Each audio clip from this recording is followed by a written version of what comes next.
Welcome to Fish Fingers and Custard, Explosion Works Doctor Who After Show. My name's Blight, and joining me to break down this week's episode, or special even, Ashley Hobley. Arr, shiver me timbers. Excited to be here to talk about Doctor Who. And very good.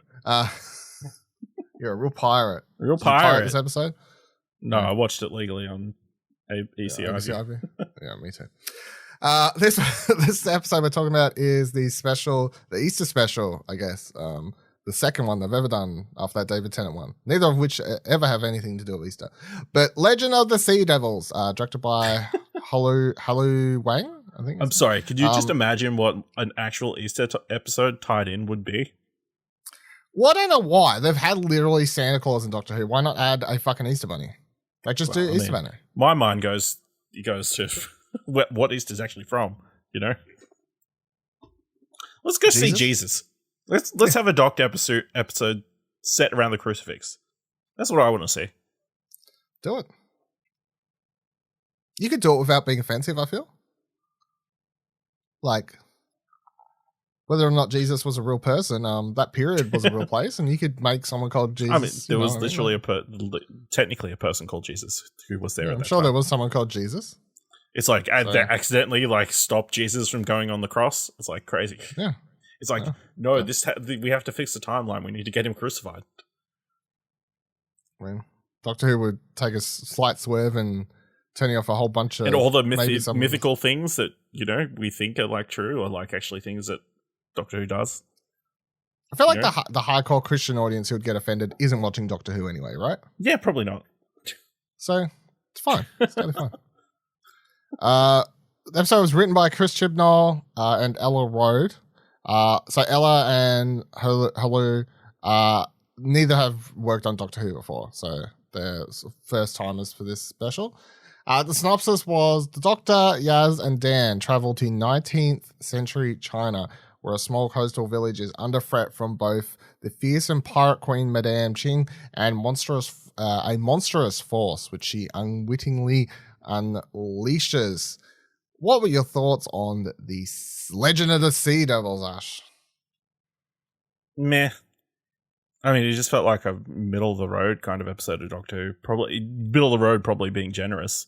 Yeah, there wasn't a lot to this episode other than to bring back the Sea Devils, which apparently were creatures from like the 70s or something.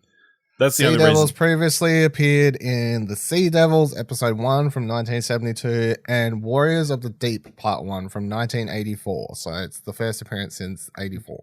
84. So yeah, it's just like, hey, let's bring back these creatures that we haven't seen in like 30-something, 40 years.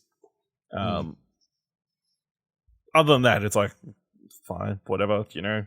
They continue to push the Yaz Doctor queer baiting thing. Other than that, it's like, fine. I mean, wasn't super exciting, didn't look super impressive, didn't really seem like it had much of a point. Like, we had the Christmas special, which that didn't really have a point, but at least that was a fun adventure with fun characters, a fun idea. This not so much. This is what I was expecting from this. I didn't think this would be because we knew we still had one more special. I thought this was just going to be like hopefully a fun time, but it wasn't. It was boring. This is like, that's the sort of the breakdown. It feels really bad to keep complaining about Doctor Who at this point, especially with only one more episode left with Jodie Whittaker. But I mean, it is what it is. I can't, if it's bad, it's bad. Like I'm not, I'm not trying to hate a show at this point, but just don't feel like it was very good. It's also interestingly the shortest special in Doctor Who's history. At just mercifully. 47 minutes, it is mercifully. It is the shortest special, which is another thing I'm like, again, considering it's the penultimate Whittaker episode, why are we getting the shortest special in Doctor Who? Why don't you just chuck more like bits of the crew interacting then. Like, fill up the whole hour. It's the BBC. Yeah. They don't have any advertising space, I don't think. No. There's Doctor Who episodes longer than this. Like, there are episodes that have gone longer than this. So, you know, it's just weird. It's a weird one. I think the core story and introduction of the Sea Devils was interesting enough as someone who hasn't seen any of their original episodes. I think them as creatures is weird. Like so they're obviously not called Sea Devils, right? That's just a name given to them by humans, which I find really weird that the Doctor calls them the Sea Devils, considering they make sure to point out in this episode that they're like the relatives of the what are they, the Solarians, whatever they're called, right? Which is their actual name, right? It's not a nickname for them, you know. The equivalent would be the Land Devils, you know, like the Land Devils, but these are the Sea Devils. So I just find it very weird that the Doctor, someone who's, you know, pro everything, species and stuff, is like running around calling them this nickname, like the entire thing, like the Sea Devils. Like, if they were like, you bring back these characters, these species from so long ago, if you've never given them an actual species name, now would have been the episode to do it, surely. You know what I mean? Like, why? That was like the number one thing that stood out to me. Like, I understand maybe if they were just called the Sea Devils by the humans or a companion or whatever the characters were in the originals, they were like, oh, weird sea creatures. Oh, they're the Sea Devils. I understand that, but like from all my research and quickly like reading the synopsis, and by research I mean 5 to 6 minutes of reading the Wikipedia of those 2 other specials. They sound like just typical old school Doctor Who episodes, and this one doesn't do anything to move them as a alien species. Well, actually, they're not even aliens. They've always been here. They're native to Earth or whatever. So, but to move them forward would have been to like do something with the lore by giving them an actual name. That was like the one thing that stood out to me as a weird choice, considering I can't think of any other creature or alien in Doctor Who that doesn't have an actual, like, we don't know their actual species name. You know what I mean? Like, yeah, it's kind of weird, but yeah. Maybe they couldn't come up with a good one. They've just got no name for it, you know. Chibnall's so scared of like Chibnall's so scared of like adding anything to Doctor Who lore at this point. He's like, no, I'm not touching that. 10-foot pole, I'm staying away. Don't want to do it. So that was like one thing. And then the other thing that sort of annoyed me is, and I don't know if this is a filming and COVID times thing or a budget thing or whatever, but I've seen other people say that special effects really good. I disagree. I don't think the creatures look that great. I think there were times where they looked too CGI, and like, if you go look up pictures, the Sea Devils. I think if you go look up pictures, I don't think they were CGI. Were they? I think they were puppets. To me. I think they were like prosthetics, because their mouths did not move at all. And if they were CGI creatures, I think they would have made their mouth move. That was cheap, yeah. I don't know, but I kind of looked up the old ones, and they kind of looked. But I think the boat on the water didn't look great. I think the water didn't look great. There's several shots where I'm like, are we not like? You know the shot where the Doctor, like, they swing across from the ship to another ship, and they do it twice, right? They go from one ship to another, and then at one point they then go back to that ship. You never actually see them swing. Like, because they're like, we can't show it because we can't do it for technical reasons or something. But like, you literally hear them like go, yo, whatever, and they like land, and then when they go back, it's just like a weird transition to where they're suddenly there. They're like, you hear them like, yeah. It's like, okay, well, it would have been nice to, I don't know, see a shot of the Doctor like swinging across between the ships. That would have been a cool sort of shot, but it doesn't exist because reasons. So I don't know. There was just like a few things where I'm like, is this a budget thing, or is this like a COVID thing? Like, I don't know, like what the goal is on this. So yeah, I don't know, just a few things stood out. I think the best part of the episode is the queer baiting stuff, even though the queer baiting stuff isn't good in general, if that makes sense. Like, so when they like the Doctor Yaz relationship stuff continues to be the most interesting part of this run currently. However, we get one episode left, and they haven't gone anywhere with it. Yeah, so they're obviously not going to do anything with it, and it's just going to end and just be like nothing when they could have had at least a shot here. Like, I really don't feel like, I think the only way to redeem this for certain people, because obviously if they did the relationship, if they made it, like if the Doctor and Yaz actually got together in some form, like in the next meted episode, romantically or something like that in this or the next episode, that would piss off a certain group of people. That's totally fine. However, I do think that's the only way to do something worthwhile these characters, to also another group of like an audience, like me, myself included, because I do feel like it's not a forced relationship. I feel like the way they've like slowly built into this, like I'm buying into it at this point. Like Yaz's slow infatuation with the Doctor, I feel, has felt real, not like forced. I feel forced, like so.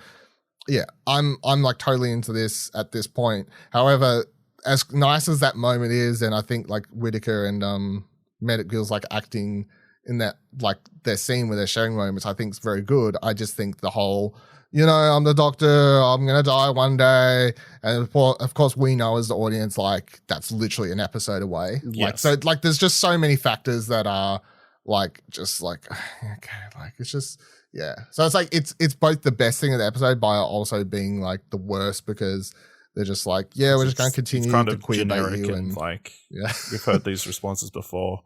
I thought it was interesting. She brings up her wife, I guess. I've been married before, and Yaz is like, "What?" Yeah, she's. I think the if it wasn't for my wife, it would be you. Yeah, it would be you. Yeah, which is funny. So, that was good reference. That was good reference. Love a good River Song reference, but yeah, I don't know. The episode was just so bland. I don't think the Madame Ching or the other character from like the 18th century like dude, whatever. I don't feel like either of those were interesting characters that I'll remember past this recording. Yeah, I don't know. That's about all I've got. Was there anything else you think we need to? Or else we'll just discuss the teaser at the end. No, I think we covered it. I mean, we saw Dan, whose love interest called him at the end. I don't know how cell phones work with the TARDIS. That's kind of odd. You can call somebody way in the future. Yeah. Unless at the end they're at a beach where they're actually in the same time zone. I don't know. Well, has this beach thing been a running thing through the entire season? The entire run? Not that I'm aware of, no. No. But okay. Is there a Doctor thing where the Doctor... The skipping stones thing, that looked terrible as well. Yeah. It was like a... I could have done that in Premiere Pro if you gave me 30 minutes and it would look just as bad, I think. That's what I could have just done stop motion animation. It would have been just as terrible.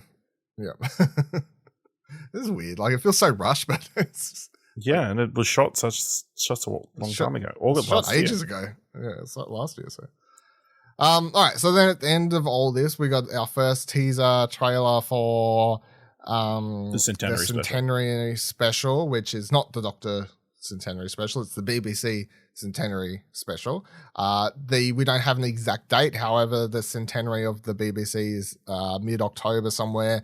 So if I was a betting man, I would say this Doctor Who special will probably air in October, if not the exact week of, or even the day of, the Centenary BBC special, because that would just make sense. Doctor Who's like sort of the BBC's biggest, longest running program. So that would add up. So I'm going to say October if you want a random guess. But in the teaser, we don't see too much, but what we do see is a few things. So we find out that Janet Fielding is going to be returning as Tegan. That is a companion for the 4th and 5th Doctor. And we're going to see also Australian actress. Sophie Aldred is returning as Ace, who was a companion for the 7th Doctor. We also see that Vinda from the Flux season is returning for some reason. Kate Stewart is going to be back after her. Well, yeah. Kate Stewart is going to be back after her return in the Flux as well. And the villains that we see in the trailer are the Master, Daleks, and Cybermen. The plot, no fucking clue. Other than we do see a shot of the Doctor presumably regenerating. I don't know. I've seen other people be like, the Master could be sucking out the time energy. I mean, that's also a thing. But obviously, we do see a tease of it regenerating. We do know that she's going to regenerate because it's confirmed the last episode with Jodie Whittaker. We don't really know what the plot is other than just some ominous lines about your time has come, Doctor, you know, all this sort of mumbo tie jumbo. into everything before, maybe. What do you make of it? What do you think of this? There's rumors more people could be returning. We could see Bradley Baker return, I guess, for a cameo as Graham. Could see some other Doctors return. People have rumored that. You got these old companions here. I don't know. So yeah, what do you think? Are you excited for this or? Yeah, I don't. Obviously, as someone who has absolutely no connection to these companions, it's like, cool, they're back. It seems like the weirdest, like, nostalgia thing. These people from 40 years ago.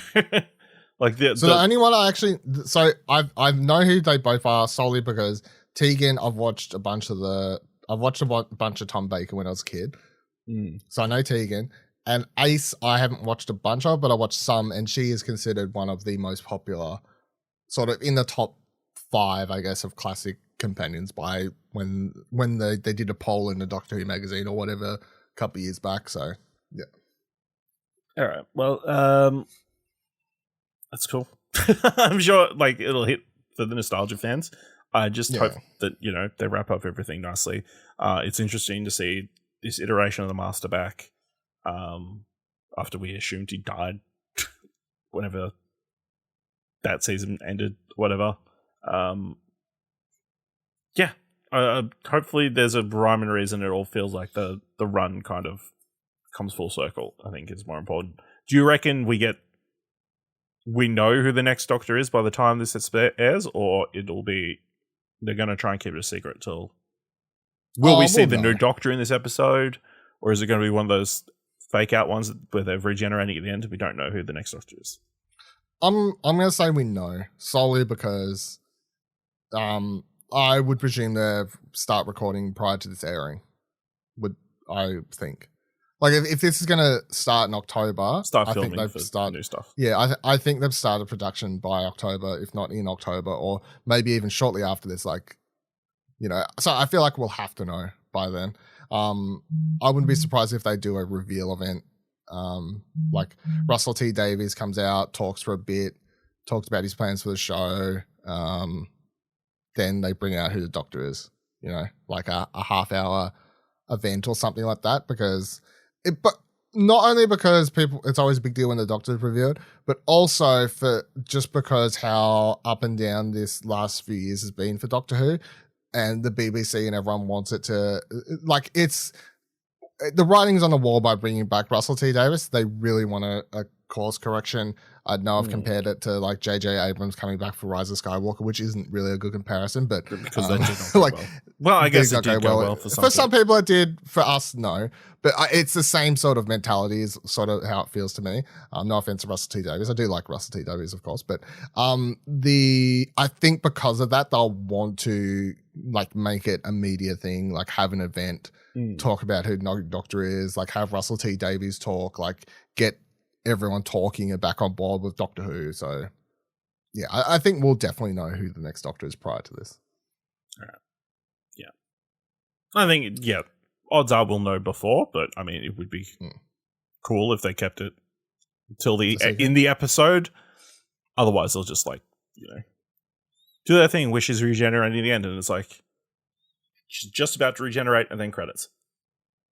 Yeah, I mean, I never mind if you know, because the thing is even if you know who the actor is, it's always well, how are they going to act?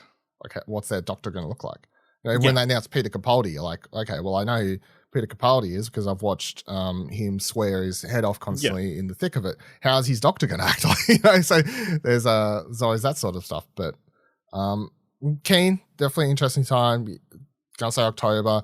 I'm keen for the Centenary Special because as I've liked Jodie Whittaker as the Doctor, I just don't think her episodes. It's not her fault. Her episodes haven't held up because it comes from a writing point. So that's exciting just to at least see her one last run of if we see some returning people.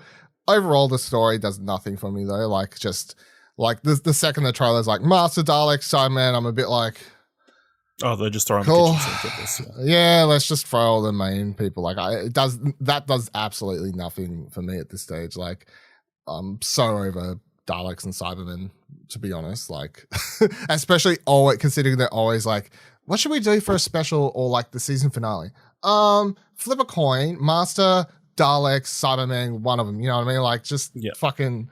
It's always the thing. And you know what else? Let's just do all of them. There, problem solved. So, yeah, that does nothing for me. But there are other exciting reasons to care about it. And yeah, we'll be back here later this year to talk about it, I'm sure. But otherwise, Legend of Sea Devils, double thumbs down. Unfortunately, but that's fine.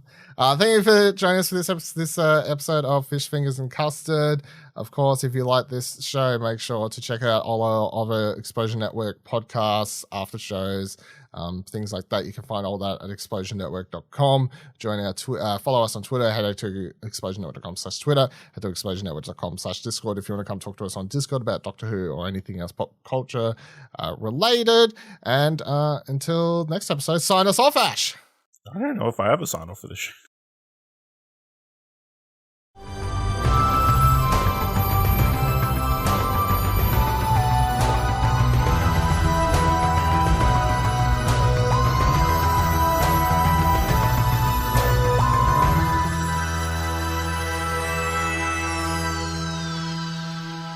Keep on doctoring.